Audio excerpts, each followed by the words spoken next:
The same sort of concept can be applied like this on land. They're gonna all lay motionless just like they are now.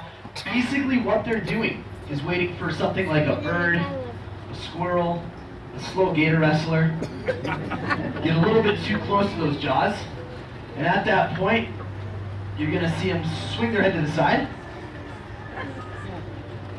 with lightning speed so fast that no one's gonna see it. Grab that food, and the same sort of process will ensue. Now also while you're hanging out, going through the exhibits today, you might notice that some of these guys, they like to lay with their mouth open. It's actually for temperature regulation. When they're doing that, they're either heating themselves up or cooling themselves down, depending on the temperature and time of day. And more recently, I'd say the last 2 or 3 years, we've had a lot of questions, a lot of stories circulating around the same common topic, that everybody has the strength in their hands to close the jaws of a rather large alligator. Have you guys heard some of those questions, those stories before? Yeah? No, not really? So, to be completely honest with you, some of them, they are true, really only to an extent, however. Right? Nobody in the world has hands big enough or the strength required to hold the jaws of, say, the world's largest gator. But any one decent-sized pair of hands, fairly good grip, does have the qualities to hold the jaws of a 5, a 6, maybe even a 7 or 8 foot alligator. But the other part about that is the opportunity to do so. They're very stubborn animals. They're not going to wait for you to walk over, bend down, and simply grab those jaws. He might, though. For the most part, you're going to see him dip back into the pool. Either that or pop up, giving me a nice kiss on the cheek. Now, we do have handling techniques to go about preventing that, and at the same time safely closing those jaws. It is called alligator wrestling, and if you would like, that's something I can show you today. Yes. All right, I like the extra enthusiasm. There it is. So much so, I'm gonna actually have you guys help me out with this next part. Do you want a nice or a mean alligator? Mean. He said nice. Let's one more time. Nice or mean alligator? Mean. All right, I heard you guys are looking for a mean alligator. Sickos. So maybe start to look around, see what we can find.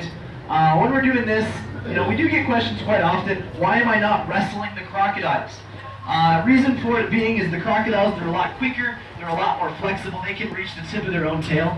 Now the techniques that I'm going to show you guys, they are the same that we will use on the crocs, but usually I have 2 or 3 other people in here with me. And since I'm in here by myself, I like the use of things like my fingers, hands, arms, face. We're going to stick to the alligators.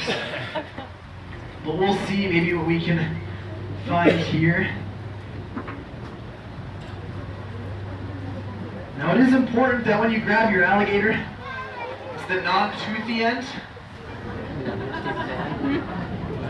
That way.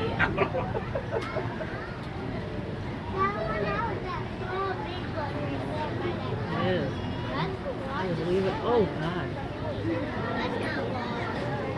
Oh. Are you scared? I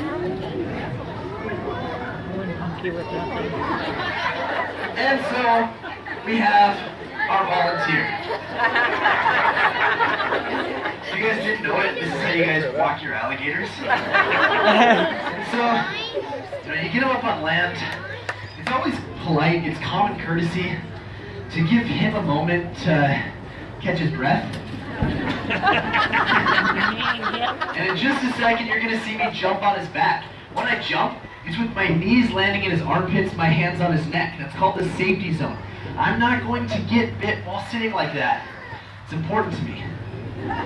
Before I jump, there's a few things I'm going to watch out for. First off is the placement of his head.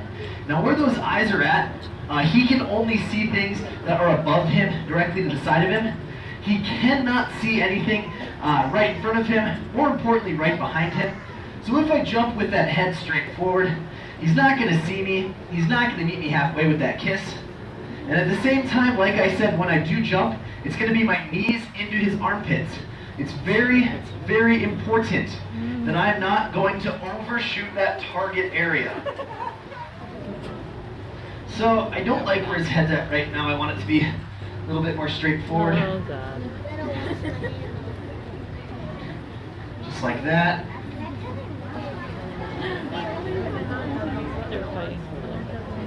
Oh god, that one. And then from here, there's a whole lot of e-heim that goes on. Oh my god. Not from you. You might see. I hate my job.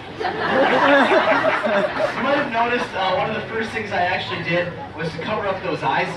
This does seem to relax them. We're not entirely sure why. There are several theories, however. My personal favorite theory is that when you cover up those eyes, they can't see anything. They think they're dead. Now, they are a smart animal.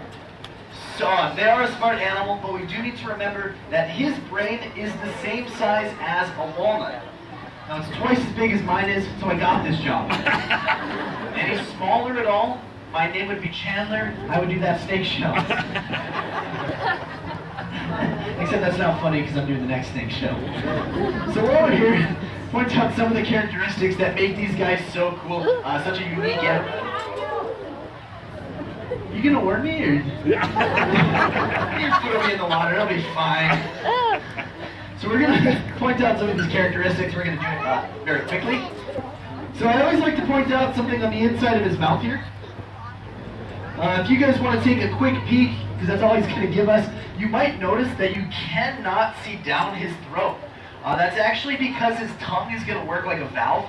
It's gonna seal off at the back of his throat and allow him to open his mouth underwater without taking any into his gut. So it's actually very rare to see down his throat. There's only a handful of times, like when he's yawning, when you're being eaten.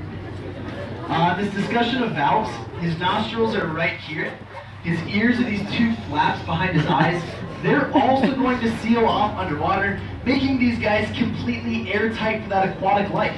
It's one of the reasons that he can hold his breath underwater for several hours. But it's also going to have to depend on how active they are, how much they're swimming